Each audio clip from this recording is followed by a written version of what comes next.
And Harper's like, what does that taste like? I said, rocket fuel and sin.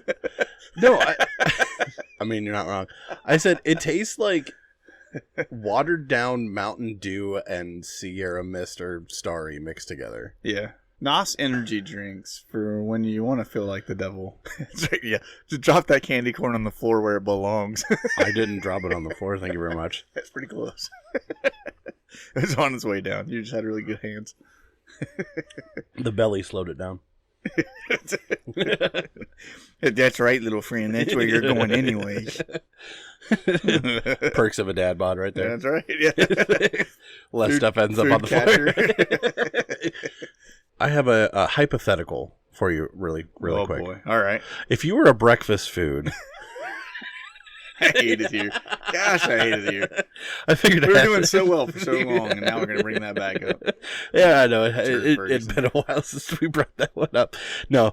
Would you rather be stuck in a room with 1,000 non-poisonous spiders of various sizes or one super annoyed squirrel? Give me the squirrel, dude. You know how I feel about spiders, dude. There's no freaking way.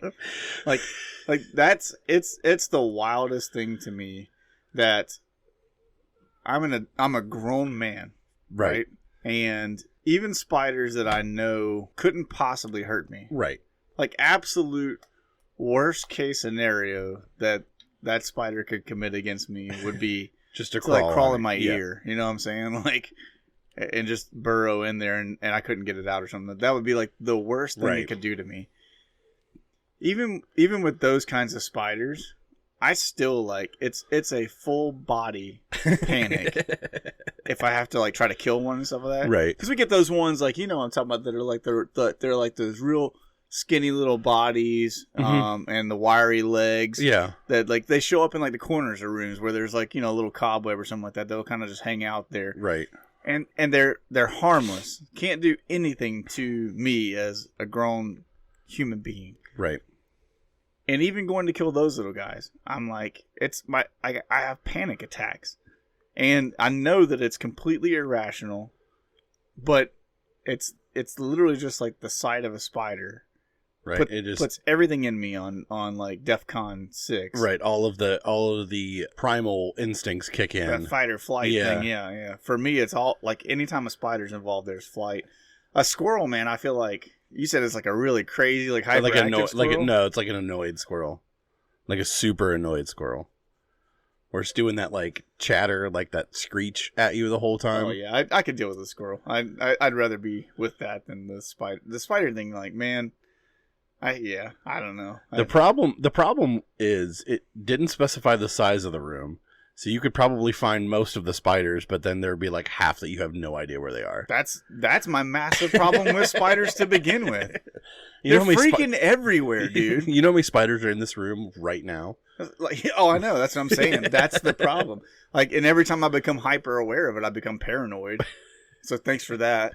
You're welcome. But it's also just I don't know, man. I spiders, outside of the fact that they're everywhere, and outside of the fact that I'm not intelligent enough to remember which ones actually can hurt me. Oh, which yeah, ones for can't, sure. And all that kind of stuff.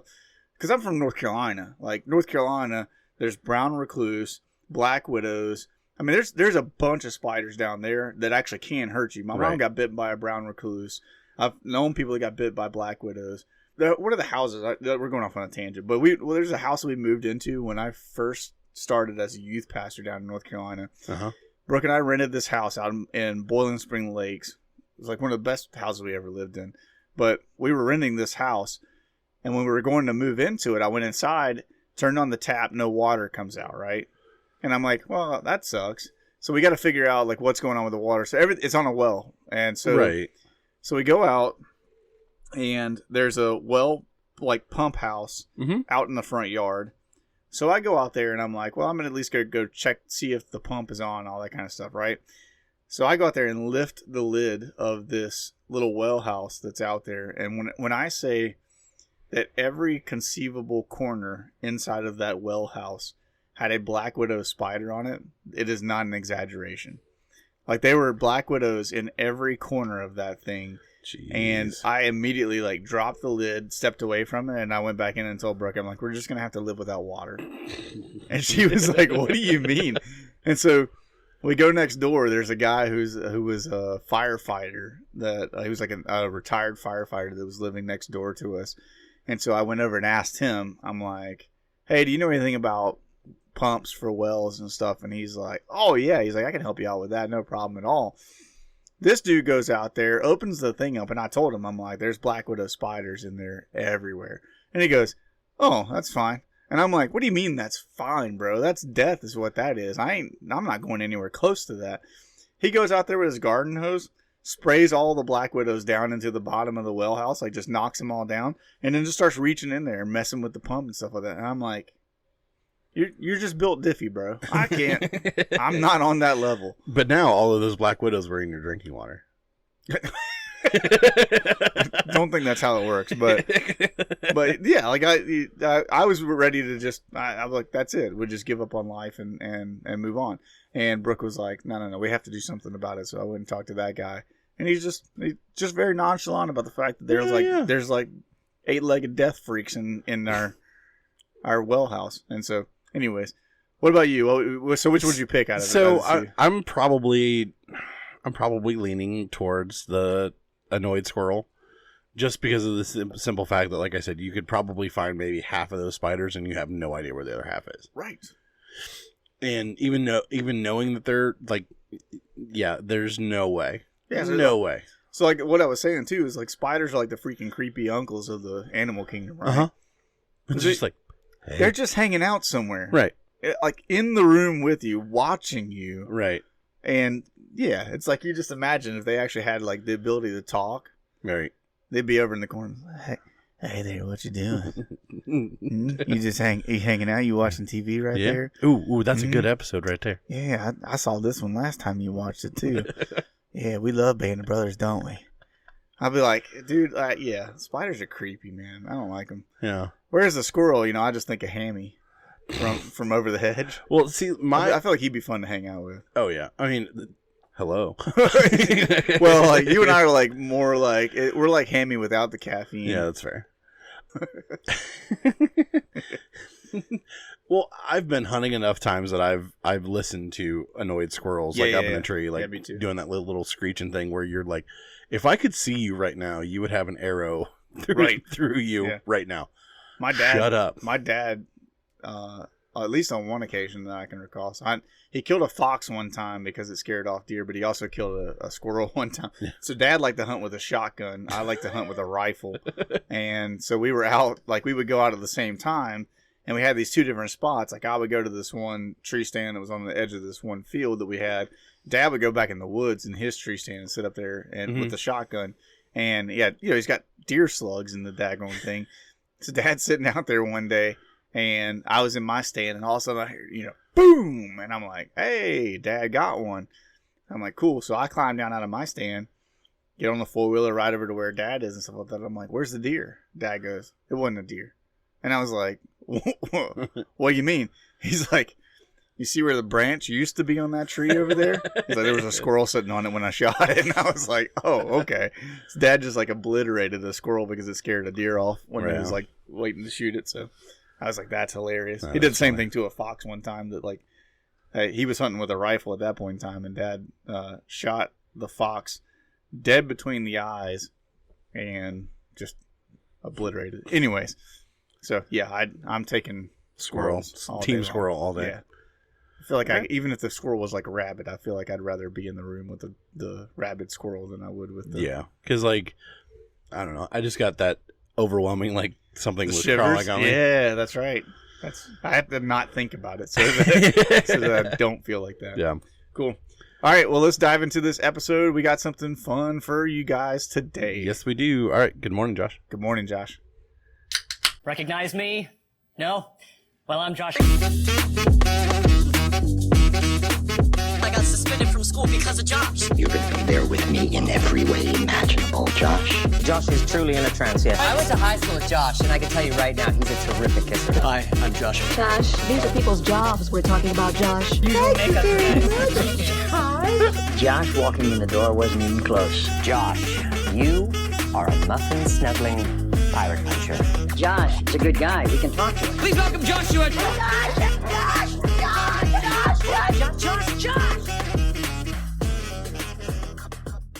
Yeah, NOS energy drinks. Not a sponsor. Could be. I'd switch over and start drinking NOS if they sponsored us. Oh yeah, they're great. Zero ones, sugar, actually. please. The only bad thing is this is the only zero sugar they have. They have Is all it the really? different flavors, but this is the only one that they do. Oh, that zero sucks. sugar. So never mind then. Maybe not. I But need more than one flavor. I get bored if they with did, one. if they did sponsor us, maybe we can push that out. That's right. Yeah, NOS, sponsor us, and then we'll talk about how really, really good your zero sugar is, and then you can put out more flavors for Right. us. And then we can go. And to you can name one of them Good Morning Josh. right, and then we could go to the dirt track races for free and promote there. Heck yeah. I like your Bristol hat, by the way. Thank you. I noticed it a while ago while we were talking and didn't say anything about it yet. Yeah. So. Yeah, it was fun. Josh went to the race. Yeah. Bristol, Tennessee. Yeah, peek behind the curtain. We were actually recording a week later than we normally do because I drove down to Bristol for the NASCAR, the night race. Mm-hmm. We left Saturday morning, got down there, stayed in Wytheville. But no, it was an experience. Like we sat like all the way up at the top of the track, but it was nice because you could see the whole all field. all four turns. Like it was weird because it was like a slot car race. It was just a line currently, like just going around and around. There wasn't a ton of passing because they switched tires for that race. Yeah. So they went with a softer tire, so it was marbling a lot faster, but it was cool enough that the rubber wasn't working into the track. Okay. So all the marbling was going up to the side, Gotcha. up to the outside, so they were staying pretty low the whole time. Right. But it was catching in the wheel wells and then onto the manifold, so the wheel wells and manifolds were actually catching on fire. Oh, nice. From the rubber and everything and the heat. Always a good thing. I mean, there was a time where they had to the car, I forget who it was, but made it into the pit, and his wheel well caught on fire enough to where they had to throw a caution because of the smoke. Wow. And like you could smell that burning rubber even all the way up where we were at. Right. But I'll tell you what, that facility is nice. There's no real concessions in the actual track. Yeah. Everything's like kind of outside of the track. I gotcha. So it's just the stands. But when you go in, you park across the highway. It's like a divided highway. It's, I would say, like a 21 type highway. Yeah. And then you walk up the hill and you get on a bus. They drop you off, and then they have trams that run around before the race, right, to get you up and back because the race didn't start till after 7:30. Okay. Yeah. So we go take the tram, go up to our seats, and then on the way back, where I was like, oh man, they don't have the tram running. So we had to walk up a little hill and then down, and then we were like, well, how do we get back across the highway? Because where we got dropped off by the buses, they weren't there. Right. So it was down around the corner where the buses picked you up. We probably spent 45 minutes to an hour waiting in line for the bus. Jeez. But as soon as we got to the parking lot, we were out of the parking lot and back on the road with no traffic, like backups, in 10 minutes. Wow. That's impressive. It was one of the most Especially efficient. for the amount of people that are at one of those races. Yeah, it was one of the most efficient parking lots I've ever got out of in a major event. That's interesting. That's pretty cool. But it also took us back roads, so we were kind of in the Smokies, like going Yeah. the Blue Ridge. Yeah, it's the Blue Ridge, not the Smokies, right there. Right. Yeah. So we were in and out of the Blue Ridge Mountains It's and hard everything. to remember where those dividing lines for those are. I know it's one of those things where, because I mean, I didn't realize how close we were to Asheville and Boone, and everything, because I thought Bristol was further west, right, in Tennessee, like closer to Knoxville, Nashville, right, that area, Tennessee, not like on the tip. Yeah, it's kind of on that point. Yeah, towards North Carolina. Yeah, it's got a little star up here. Sorry, you're getting there. Yeah, not so much here or here. It's like right here.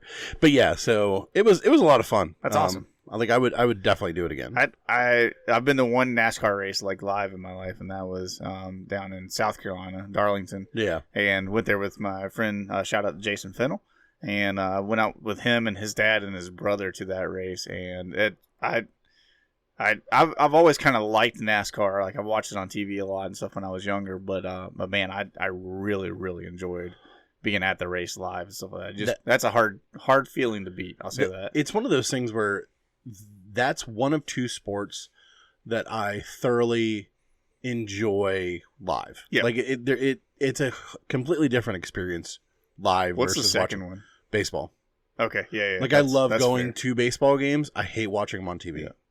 Yep, that's like we talked about before. The only time Yeah. I watch baseball on TV anymore is when the Giants are playing. If Landon's pitching, Right. But other than that, I'm like, yeah, I'm the same way. I like going to baseball games live. Yeah. There's nothing like having a hot dog and chilling and watching the. Well, and that's the thing. Like where we live, we're kind of spoiled because we have a major league team within an hour drive. We have a double A team, a double A team within 30 minutes of a drive, and I actually enjoy going to minor league games more than I like major league games. Oh, the rubber ducks, man!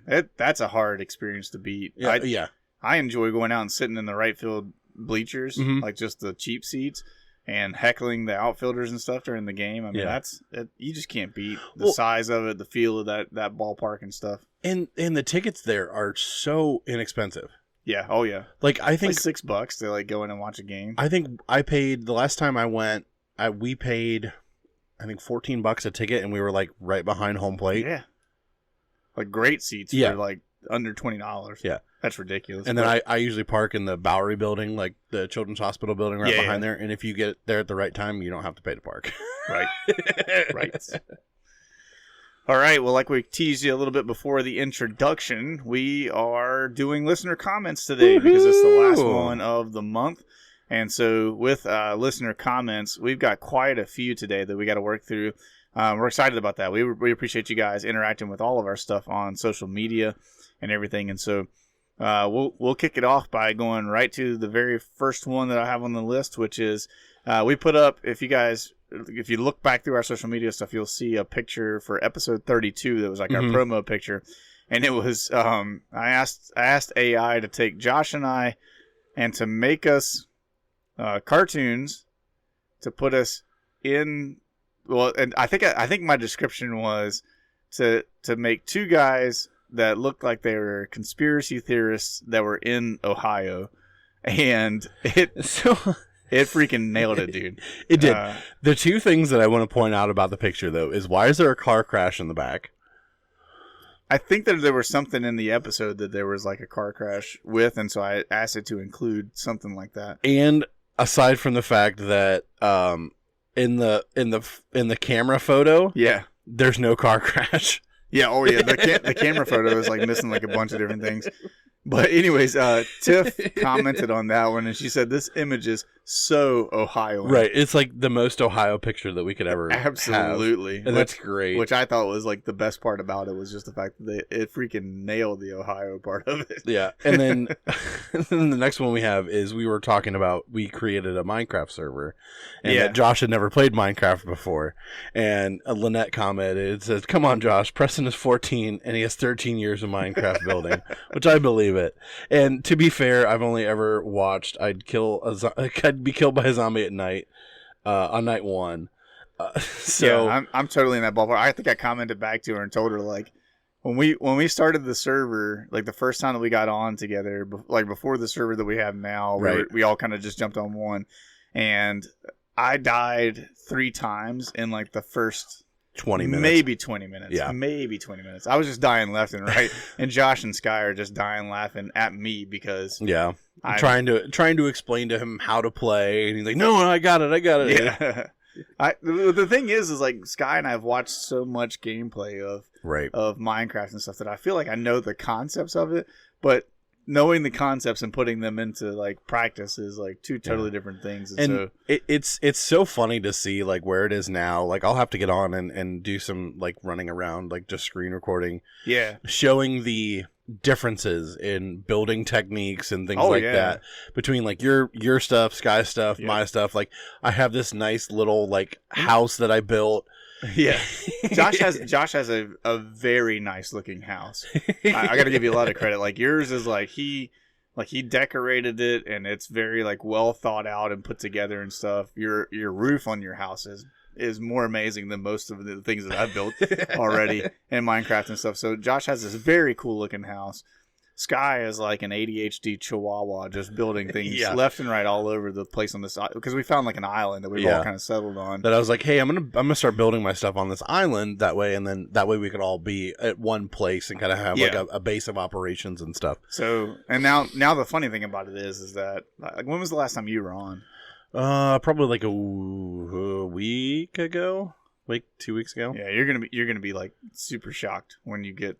Whenever I built my lighthouse thing to show Sky how easy it was, so 2 weeks ago. It would have been 2 weeks ago because that Sunday after we went to lunch, I played. So there's a lot that has happened since then. When you get back on, like I have 2 automated farms beside the villager farm.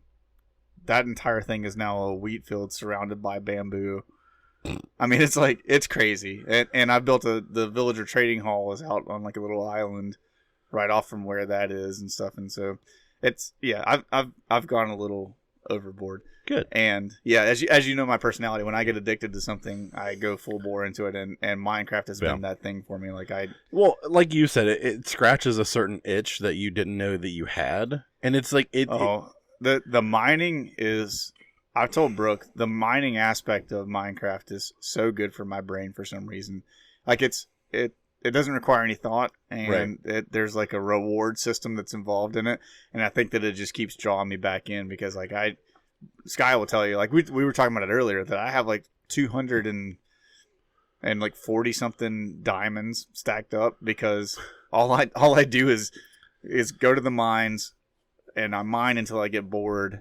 And then when I get bored with it and I come back up to drop everything off, then I think, okay, what's something I want to build now? Right. And so I've been trying to do like more redstone stuff and all that because I collect a lot of redstone while I'm in the mines and everything. I have like a chest and some change of redstone now. So I'm just trying to like build things. Yeah. It's like Josh's face is just like, dude, you are like It's one of those things where like I get frustrated because I have an idea in my head and I can't. My brain, the transition from my brain to actually building it. Yeah, I can't get there. Right, and then I get frustrated. And I'm like, I can't, or I get trapped in a random spot and die and rage quit. So it's fine. Yep, I get that. The calmest rage quit ever. Yeah. There was one night that Josh just like everything went wrong, and Josh was just like, well. I'm gonna go to bed now. I'm done. Yeah, like in this tone of voice, like I was trying to mind because like I want to get all of my own stuff. Like I don't want to be like, hey, can I have this? Can I have that? Like I want to get all of my own stuff. I had like a decent stack of everything, and I was like, okay, I'm gonna get back up. Like, and I got lost. Yep. And then I got trapped in a spot where a creeper and a husk were like right behind me, and I didn't realize it. I couldn't get my shield up in time. I died, and I was just like, okay, I'm done. I'm gonna log off tonight. I died. I don't know where I died at. I'm just gonna go. I was trying not to laugh in that moment because I knew how frustrating. Oh, I know. I could tell that you were like, well, where are you at? Like, I don't know. Okay, bye. Yeah, I was like, can I get to your stuff in time? And Josh was like, no. Just very short answers. All right, moving right along. We had in one of the episodes we talked about the family pictures that my family took on the beach, and Mike Schisler commented about that. He actually posted his family's picture. If you go back and look in the comments, you can see that it's him, and they're all kind of joking around. His son looks like he's frustrated. Sam looks like she's having a lot of fun. His wife is laughing at him because Mike's like flexing his arm and stuff. Just a lot of things going on in the picture. And Mike said, "This is my favorite. My wife was driving me crazy trying to take a family pic with the kids while they were home. It was like I got a family pic for you." Oh, he said, I was like, I got a family pic for you. And he said it makes us laugh every time we look at it and stuff. So that's a great pic. Appreciate you, Mike. Great one. After that, it was the stream of comments that I think we got the most comments that we've had in a while on the one. On this one. The would you rather that we posed was, would you rather announce every thought out loud or never speak again?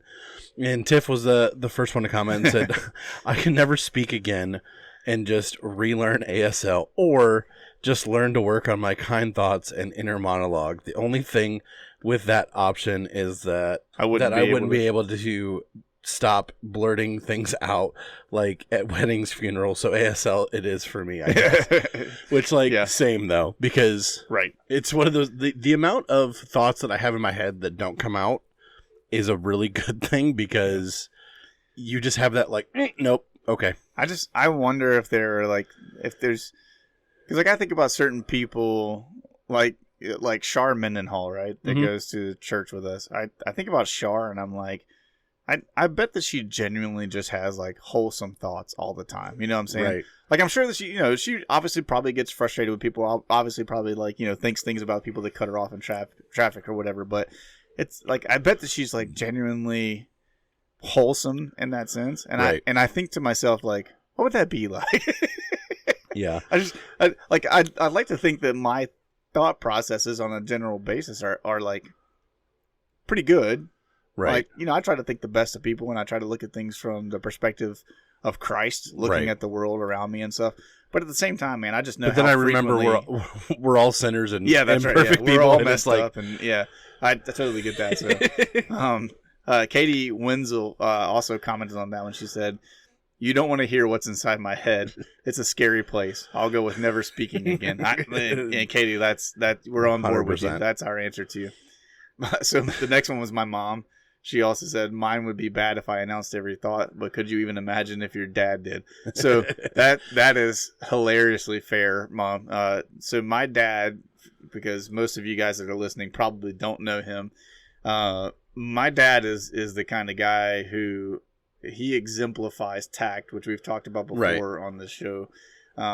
He exemplifies that to a great degree. He has the ability to tell you off, but make you feel good about the fact that he told you off in that sense.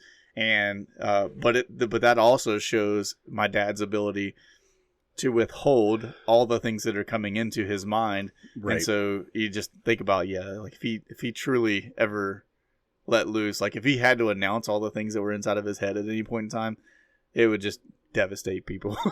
Yeah, 100%. Which I've always said that's kind of how I am too. Yeah. So. And then Savannah says, "I don't think I could live if I couldn't talk. I'll go in with announcing my thoughts." And knowing her, 100%.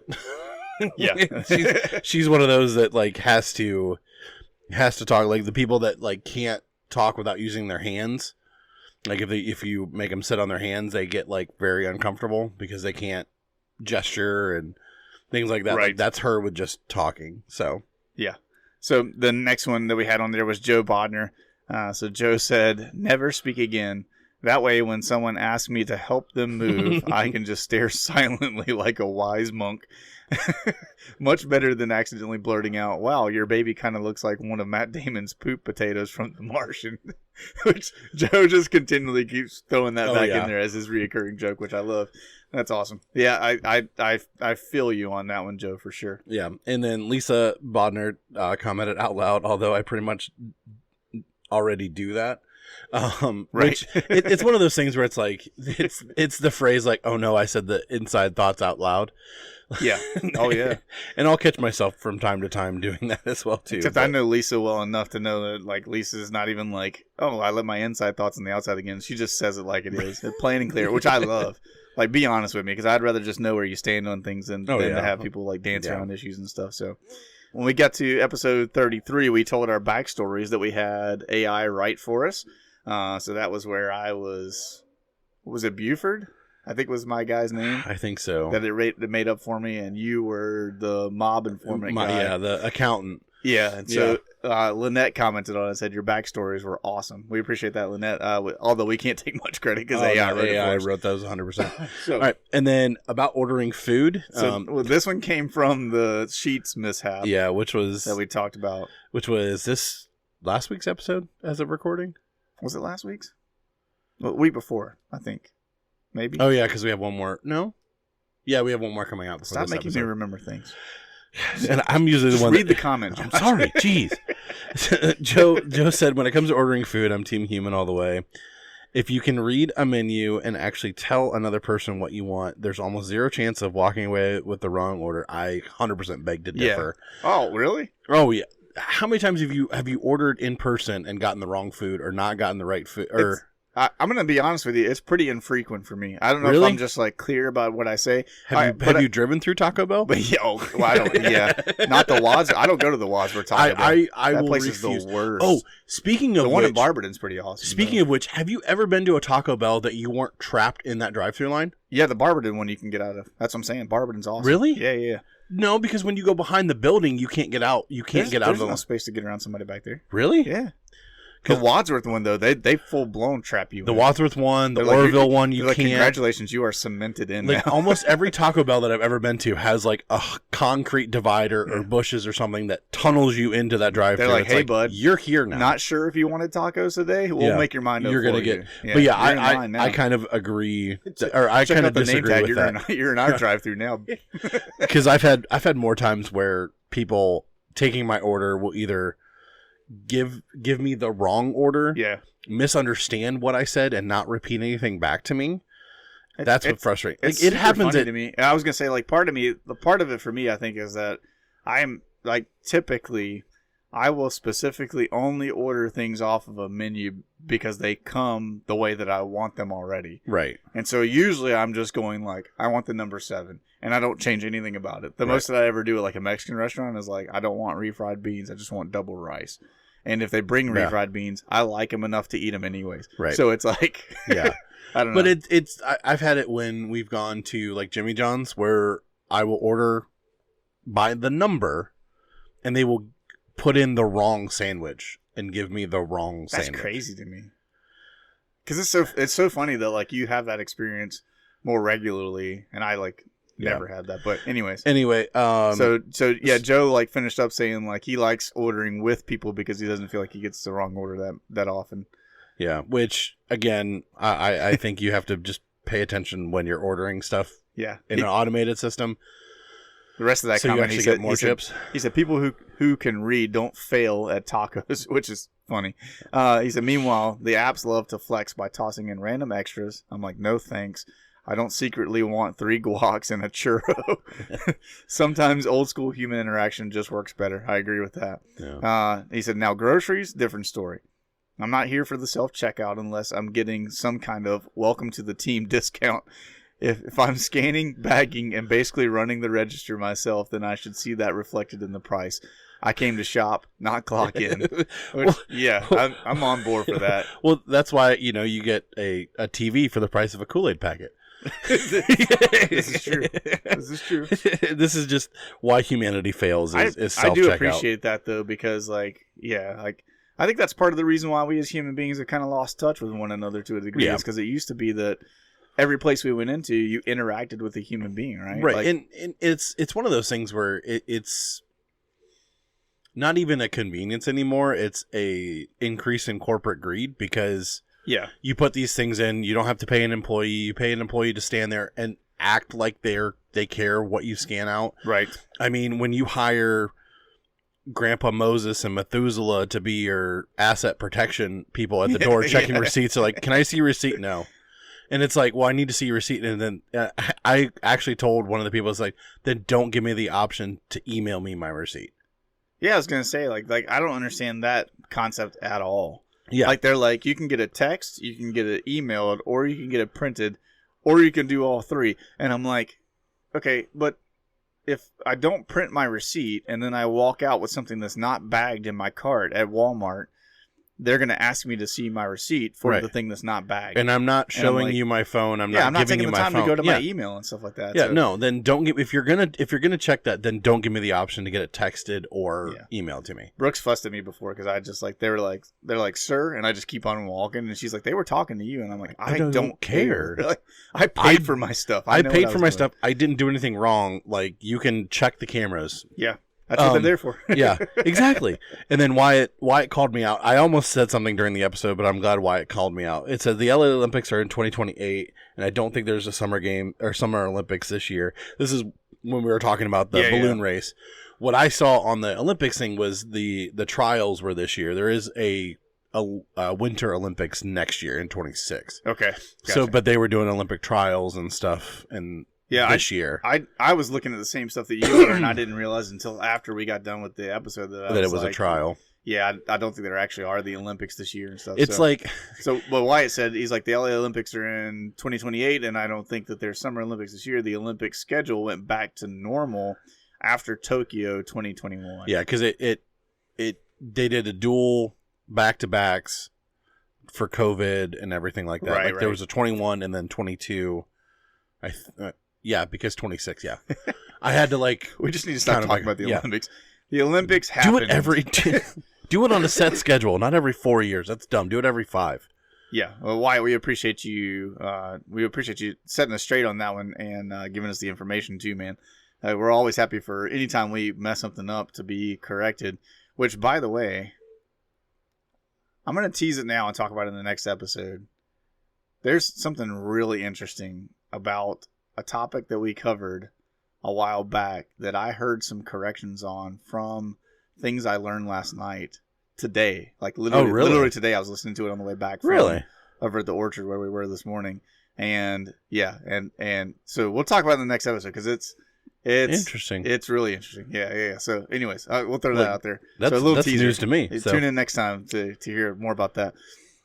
In the same episode 34, Jordan commented and said, "The conspiracy theorist in me wonders if the cloud seeding could be used to enhance or negate natural disasters like hurricanes.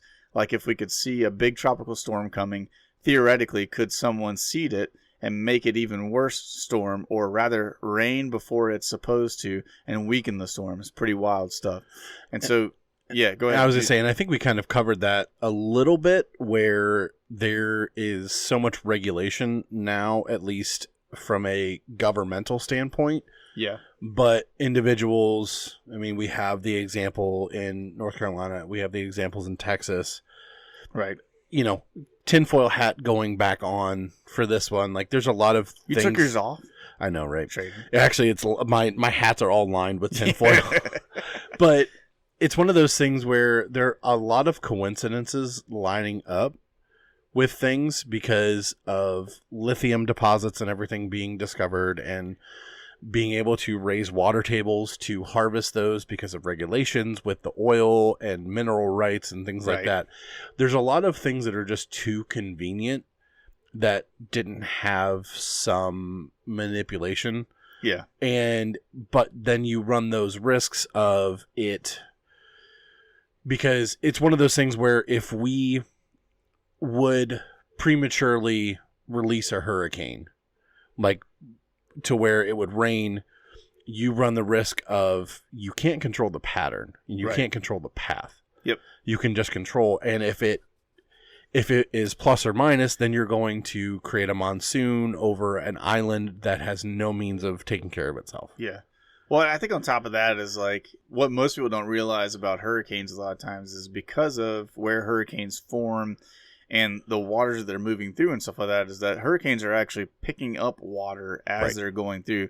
It's not just as simple as like making it dump rain in that sense. Even like tropical storms, when they get to that point where they're starting to move kind of like a hurricane to the point that we would be able to say, okay, let's seed it, try to see if we can get it to dump all the rain out. You're still most likely just going to strengthen it. Right. And it's just going to get worse for everybody, as it, like you said, because we can't predict path of travel, all that kind of stuff. Yeah. And I think, too, like, this is like what we said about the cloud seeding stuff is we just need to leave Mother Nature alone in that respect. Like, I'm just against the cloud seeding thing altogether, because I think that there's been patterns that have been established, and there's a reason why those patterns are there. Right. And every time we mess with it, I think that you push the pattern off just enough. Right. That, like, I think, personally, because we've kind of seen this in recent times, is the cells that are creating hurricanes and typhoons are getting stronger. Right. We're seeing worse hurricanes, worse typhoons. And I can't help but think that somewhere along the line, all this cloud seeding stuff is playing into the devastation of those storms. And so I think that we're playing a game of saying, like, we're going to keep making things worse. Yeah. And I don't want to play that game. And it's one of those things where, like you said, things are getting stronger. Things are popping up at weird times. Yeah. And if you look at the wildfires and things like that, there are certain plants, there are certain things that thrive on a wildfire. Yep. And when we are either too quick to repress it or it goes too long, like it screws up that natural balance that the earth has created. And we want to be clear, we're not being insensitive towards the people who are affected by those things. Right. I grew up in an area that was heavily affected by hurricanes and stuff because we were within 2 hours of the coast of North Carolina. And my parents lived on the coast of North Carolina in Emerald Isle for a long time. Brooke and I lived in Southport, North Carolina, which is on the coast. Like, my heart goes out to the people who suffer from the effects of hurricanes, who suffer from the effects of wildfires. Right. Like all of these different natural disasters that happen, I feel for the people that it happens to because I've been one of those people before. But at the same time, it's like, how much worse are we making things by trying to play God with the weather and all that kind of stuff? So I think it's a smart idea for us as human beings to kind of go, hey, let's chill on trying to put out all the fires. Let's chill on trying to like protect homes and stuff. Yes, but don't try to just squash out the fires because it needs to happen. Like protect people, but let's stop messing with the weather. Well, and another thing, without trying to get on a big soapbox and everything, it's like just leave nature alone. Don't build houses in densely forested areas. Like, let nature be nature. And that's why, all these multi-million-dollar homes. And there's also conspiracy theories about the LA fires that there's a lot of stipulations for rebuilding, and it's not a good thing. Like, if you want to go down a really terrible rabbit hole, look at like the rebuilding stipulations about the recent California wildfires. Yeah. There's a lot of things where it has to meet certain requirements, and if it doesn't meet those, you cannot rebuild. Right. Yeah. And it could be seen as a land grab for development, especially with the LA Olympics coming around. Right. It's in the same areas that they would build venues and things like that. Yep. So it's bad. Just leave nature alone. Yeah. Let's let nature do what it does, because it's been doing it for thousands of years now. Yes. And that, yes, things have gone awry at times, but nature's got its cycles, and we need to let it run through its cycles because we're going to make things worse. All right, so moving right along. Jordan also mentioned, because we mentioned stickers in episode 35, he said, send some stickers my way, and I'll put them all over Charlotte, North Carolina. So, Jordan, I left you a comment. Shoot me a DM, and we will send some stickers to you. We'll get some down there to you in Charlotte. We appreciate you being willing to kind of beat the streets for us in that sense. Yeah. And then I'll let you read Lisa's, because I'm going to jump into the one after that when we get there. Lisa, thank you for bringing this up, because this is something that I've legitimately wanted to look into, because I have heard this conspiracy theory before. It said a friend told me about a conspiracy theory that Mattress Firm is a money laundering front or scheme. It sounds crazy, but think about how many mattress retailers there are, often multiple near each other. Then if you think about how often the average family needs/wants to buy a mattress, the business model makes no sense. Would I 100% agree? Oh, yeah. And you've got an entire building full of mattresses. And how many times have you seen more than 2 people in there at a time? Yeah, it's like number of people that are inside of Mattress Firms. Not to mention the fact that nowadays there's so many people buying their mattresses, like the mattress in a box, right? Like Purple that's what we have. Nectar or whatever. Yeah, we bought a Nectar, and so we have one of those ones that comes in a box in the mail type of thing. You got a bunch of people, like most of my family when I was younger, would buy all of our mattresses from Sam's Club. Same. Like the mattress and box springs that I have right now is from Sam's Club. I've only ever been in like a Mattress Firm like once in my life. Same. It was only because I was with a group of friends and we were like teenagers, and they're like, "Hey, you want to go in there and lay on the mattresses?" I'm like, "Sure." We didn't have anything else to do, we were just bored kids down in North Carolina, and so we did that. But that's the only time I can recall ever being in a store. And the crazy thing is, they don't really have any mattress that you lay on isn't necessarily guaranteed to have them in stock. Yeah, because we bought we the can boys order that for you. It's like what? Like I could have done that myself. Yeah, you guys have like an entire building here. Like what does the rest of this building have? Yeah. But yeah, no, that it's one that I've maybe it goes beyond money laundering. Maybe it's actually portals. Yeah, they're like alien headquarters or something like that. They're alien people just living in the basement of all aliens the are just firms. fallen angels. Anyway, Maybe. Nephilim. Anyway, so yeah, I do want to dig into that at some point. Yeah, we'll have to do some deep dive into the conspiracy theories behind Mattress Firm, and then we'll let you know more. Speaking of conspiracy theories, this next one from Josh has a very I came prepared for this smile on his face. Yeah. So Joe commented on that when we asked about conspiracy theories, and he said, "Why is Bigfoot always just blurry? Is it a government psyop to distract from real projects?" And Joe, I'm glad you brought that up because I just so happen to have an entire list of reasons why Bigfoot might be blurry. And so, is this an AI created list or this is an AI created list? But it was with my help because there were certain ones that I wanted included in on here because I did a little bit of research outside of just AI with it. So we've got there's 3 different categories of reasons why Bigfoot is blurry. We'll start with realistic categories. That's boring. So the first one in the realistic category is that we just have poor equipment in remote locations. We talked about this a little bit before that like leading up to like modern day, right? You at least could have gone with like, okay, most of the sightings occur in remote wilderness areas.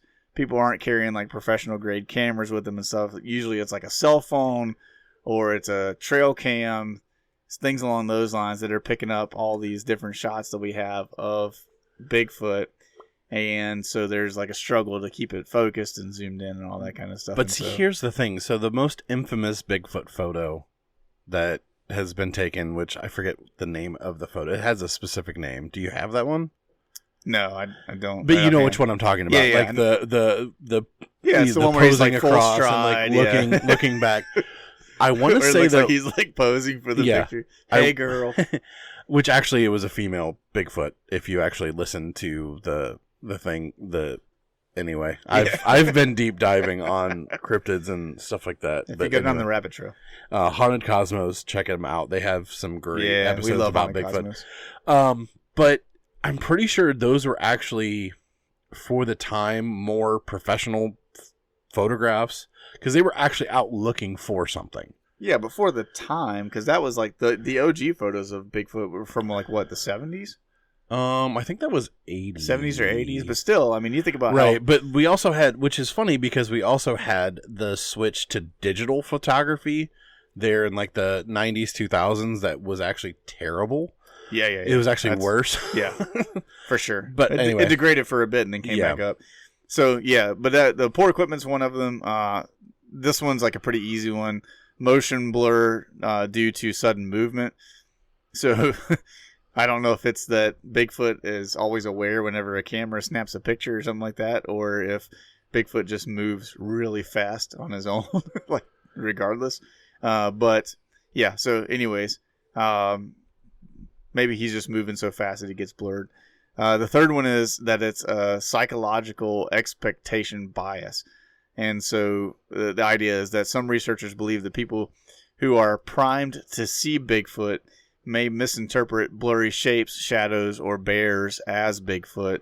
The blur is real, but the creature may not be, right? Like it's kind of idea behind it.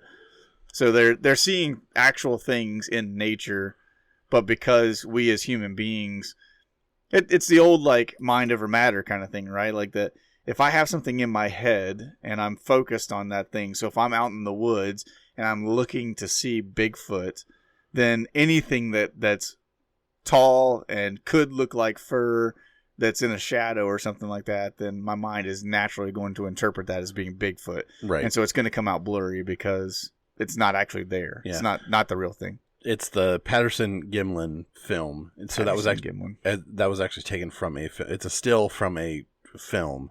Okay. But it was in October 20th of 1967. Oh, yeah.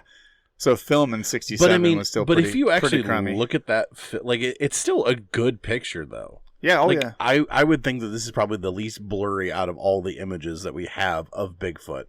Possibly. The fun thing about this is this has been analyzed so much. Right. Like it can't be proven that this isn't a real something really like happened. Right. Yeah. Because they've analyzed it, like you have to think like costume design wasn't that advanced. Yeah. And at this time, like sure, it is. You look back on the old Star Wars movies Right. that came out in the 70s, and like costume design was not like not great, not like this at all. So right. So that's with this evidence that we have. Gotcha. The final one for the realistic ones is a pretty easy one to write off, in my opinion, is low light conditions. And so they're just saying like the lighting's not good to get like a good high res shot of Bigfoot, so everything comes out blurry. Personally, I'm not like on board for that one because I think that like just camera wise and stuff, we've seen too many good pictures, especially even since the 70s that have come out from nighttime and stuff like that. So I'm a little skeptical on that one. Which, I mean, like I said, if you look at this, the infamous photograph, like it's in broad daylight. Yeah. So you can't really. All right, so let's jump into the humorous ones. I got 5 humorous explanations as to why Bigfoot is blurry. The first one comes from one of a comedian that you and I used to listen to a lot, Mitch Hedberg, who says that Bigfoot's just naturally blurry. That's how he is. So Mitch Hedberg's exact quote is, "Bigfoot is blurry. That's the problem. It's not the photographer's fault. Bigfoot is just blurry, and that's extra scary to me. There's a large, out-of-focus monster roaming around the countryside," which is hilarious. That's an absolute riot of a thing. Mitch Hedberg had a lot of funny things along those lines, but so Bigfoot's just blurry. The second one is that Bigfoot is in witness protection program, which fits into our stories that we gave. That the FBI had to relocate him after a messy run-in with the Jersey Devil. So they gave him a new identity, and he's blurry for safety. He's like the old like TV shows where it will like show the person in shadow and like like distort their voice. Yeah, the voice. Yeah, that kind of stuff. Yeah. So he's witness protection. The third one, Bigfoot is an interdimensional being. So he's constantly phasing in and out of our reality like a bad Wi-Fi signal. So cameras catch him mid-phase, and that's why he's blurry. Okay, I can. Okay, never mind. I don't want to. Nope, we're not getting into this one right now. So this goes like that leads right into the next one, which is that he's using anti-paparazzi technology.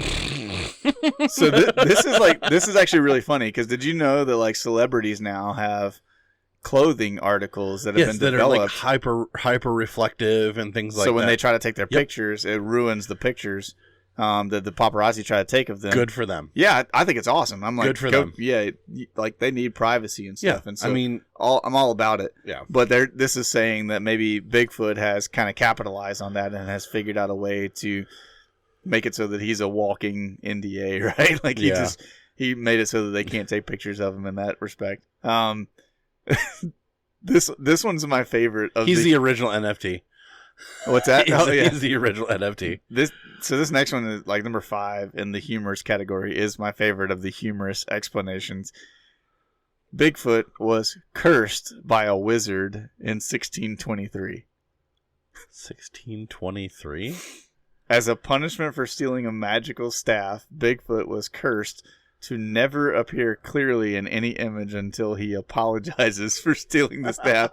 And Bigfoot is very stubborn. That's such a specific date. I love it. I don't like. There's no explanation as to why that's the year. It's just that's what it said. Funny. I'm like that's funny. Very funny. So to finish it off, we have 5 of them that are really obscure reasons why Bigfoot is blurry. The first one, Bigfoot is a time traveler. Well, I mean that could go. That lends credence with the interdimensional being. Yeah, it goes back to that same kind of thing. So he comes from like the blur comes from a temporal field disturbance around him, like the Terminator, but with fur and fewer. Yeah, I was gonna say. I know you haven't watched the Flash TV show, but like I've seen parts of it. So you have the Anti-Flash. I forget what. Yeah. Speed or whatever he's called. Anyway, he's moving so fast he appears blurry. Right. So that's kind of what I'm thinking. Yeah, the idea behind it. Where he could like phase through walls and stuff like that. Yep. the second obscure one is that he is a tulpa. So a tulpa is a creature that is brought into existence by collective belief. The blurry image represents the instability of mass consciousness trying to manifest a consistent form. So the idea behind it is like, so that's just like tulpa mass thing, hysteria, like kind of, sort of, to a degree.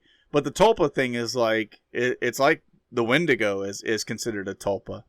Okay. And so the tulpa thing is that it's basically like whenever there's a mass collection of people who believe that something is real, then it kind of comes to life in that sense. It's alive in our subconsciousness in that respect. But the flip side of it is that in Bigfoot's case, no one who's a part of the collective consciousness that is thinking of Bigfoot knows exactly what it looks like. And so that's why he's blurry, is because there is no consensus amongst the people who believe in Bigfoot of what Bigfoot actually looks like. But how does a tulpa come into existence if nobody knows? I don't think it's actually like a real existence. I think it's existence in belief in that sense. Like it's an existence But until in their minds. I don't want to pick this apart, but like until these photographs and stuff like were originally created, like you have, I mean, indigenous myths and stuff passed down, but I don't remember of anything indigenous about Bigfoot. No, I don't think there is anything indigenous. So like, about but it. that's what I'm saying. Like, okay, so you saw something, this person, and then it kind of spirals from there. Well, yeah, but, like, how does that original I think it spins image out of control in the same way that a lot of the cryptids that we talk about do. In the sense, like, you know, because like again, you think about the Wendigo, right?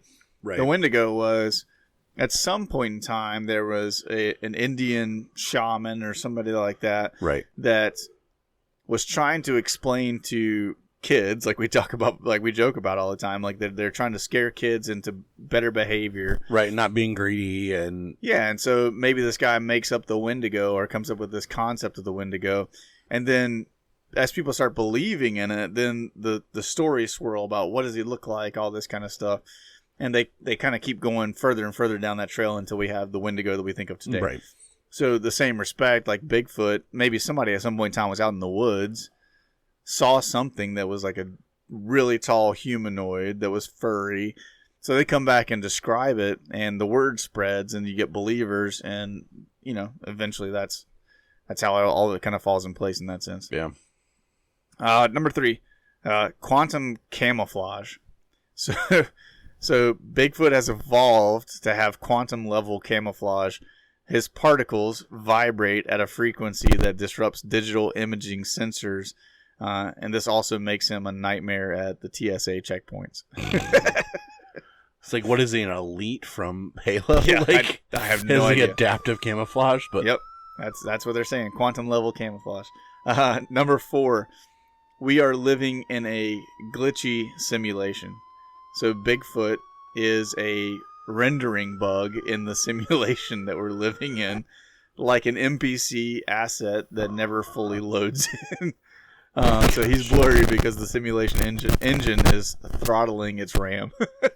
that's funny. Yeah, it's like when you like playing San Andreas, like on a PS2 or the original Xbox, where you're like traveling, and then all of a sudden, like there's nothing because it hasn't loaded in yet. Right. Yeah, so that's the whole idea, is that we are in the Matrix, and Bigfoot is so complicated as a file that they can't completely load him in, and he's just blurry. The final one, and then we'll get ready to close it out because we're at time, is that Bigfoot doesn't exist, but the blur does. So I love this. I love this one. We've just attributed a blur, and then it's like, oh yeah, that's Bigfoot. Yeah, there's legitimately a giant furry blur out there in the woods somewhere, and people keep calling it Bigfoot, and he's like, I'm not Bigfoot, for crying out loud. Yeah, so he's like, the description says, an avant-garde art theory suggests that the idea of Bigfoot is a cultural placeholder for uncertainty and fear of the wild.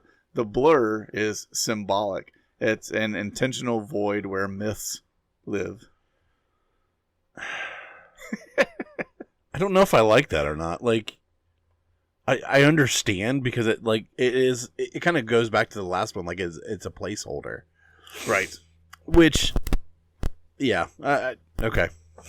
Just interesting thoughts there. So, anyways, Joe, there's some of the reasons why we think that Bigfoot could be blurry. It could very well also be what you described, that there is a government agent that is that's out there wearing some kind of camouflage or doing something to try to distract us from some bigger government op that is taking place.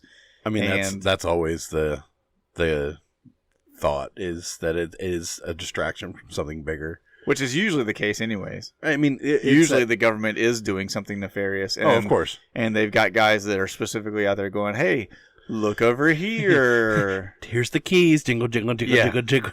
It's the classic magician on stage trope of the sleight of hand. Yeah, we're gonna distract you by making you look at this one spot while something's really going on over there. And so that's a big possibility too, is that Bigfoot is a government agent. Yeah, just like Area 51 is a cover for something else.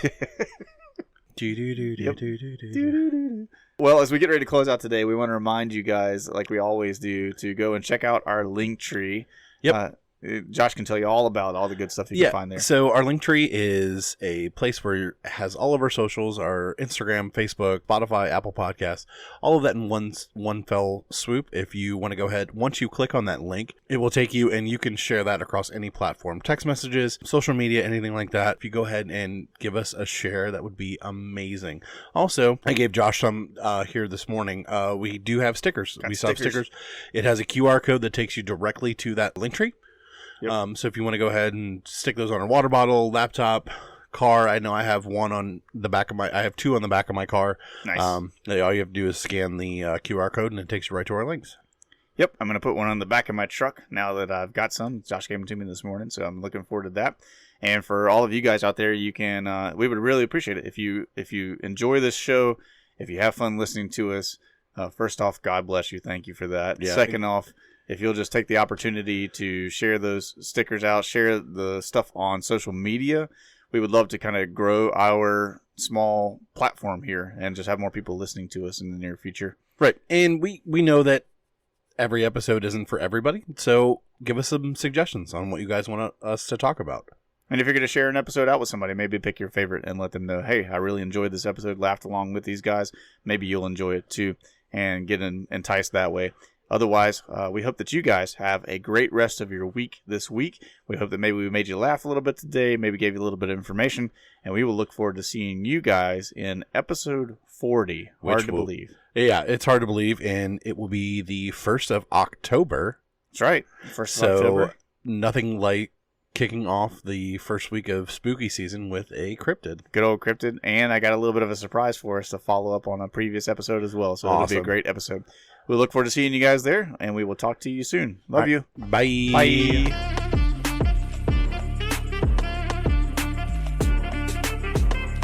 Well, no, because I ordered a Wait, can you make that loud noise again? Wah.